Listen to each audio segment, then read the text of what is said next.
Hi guys, അസ്സാം വലൈക്കും. Welcome back to my channel. നമ്മുടെ ഇന്നത്തെ റെസിപ്പി എഗ് ബുർജി.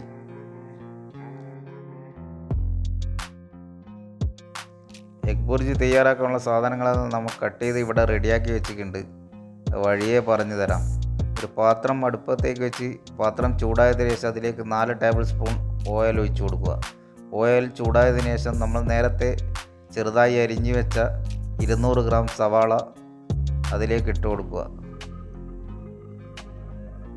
ആവശ്യത്തിന് ഉപ്പും കൂടി ഇട്ടിട്ട് നന്നായി ഒന്ന് ഇളക്കി കൊടുക്കുക. 5 പച്ചമുളക് ചെറുതായി അരിഞ്ഞെടുത്തത് അതുകൂടി അതിലേക്ക് ആഡ് ചെയ്ത് കൊടുക്കുക. ചെറുതായി ഒന്ന് വഴന്നു വന്നതിന് ശേഷം കുറച്ച് കറിവേപ്പില കൂടി ഇട്ട് കൊടുക്കുക.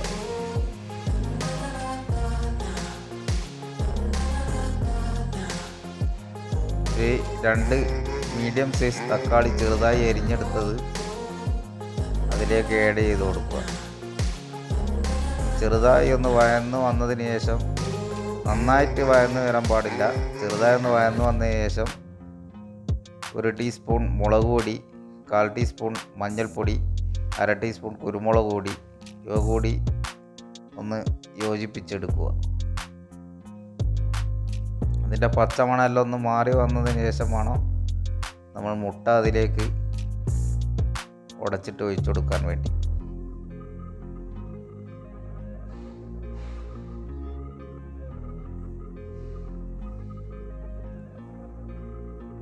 ആറ് മുട്ടയാണ് ഞാനിവിടെ ഉടച്ച് ഒഴിച്ചു കൊടുക്കാൻ പോകുന്നത്. ഓരോന്നായിട്ട് ഇതുപോലെ ഉടച്ചു കൊടുക്കുക. ഈ ഫ്ലെയിം കുറച്ചതിന് ശേഷമാണ് നമ്മൾ ഇതേപോലെ ഉടച്ചു കൊടുക്കാൻ വേണ്ടിയിട്ട് നന്നായി ഒന്ന് മിക്സ് ചെയ്തെടുക്കുക. നിങ്ങൾ ആദ്യമായിട്ടാണ് എൻ്റെ വീഡിയോ കാണുന്നതെങ്കിൽ ഒന്ന് സബ്സ്ക്രൈബ് ചെയ്യുക.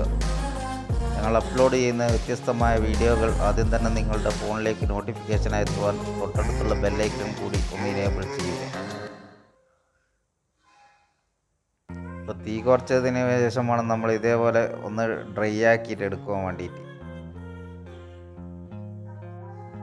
അപ്പം നമ്മളെ എഗ് ബുർജി ഇവിടെ റെഡി ആയിട്ട് വന്നിട്ടുണ്ട്. പൊറോട്ടയുടെ കൂടെയും ചപ്പാത്തിയുടെ കൂടെയും ദോശയുടെ കൂടെ എല്ലാം കഴിക്കാൻ പറ്റിയിട്ടുള്ള നല്ലൊരു അടിപൊളി വിഭവമാണ്. വീഡിയോ ഇഷ്ടമായെങ്കിൽ തീർച്ചയായും ലൈക്ക് ചെയ്യുക, കമൻറ്റ് ചെയ്യുക, മറ്റുള്ളവരിലേക്ക് ഷെയർ ചെയ്യുക. അപ്പം നമ്മളെ എഗ് ബുർജി ഇവിടെ റെഡി ആയിട്ടുണ്ട്. നമ്മൾ വേറൊരു പ്ലേറ്റിലേക്ക് സെർവ് ചെയ്യാം.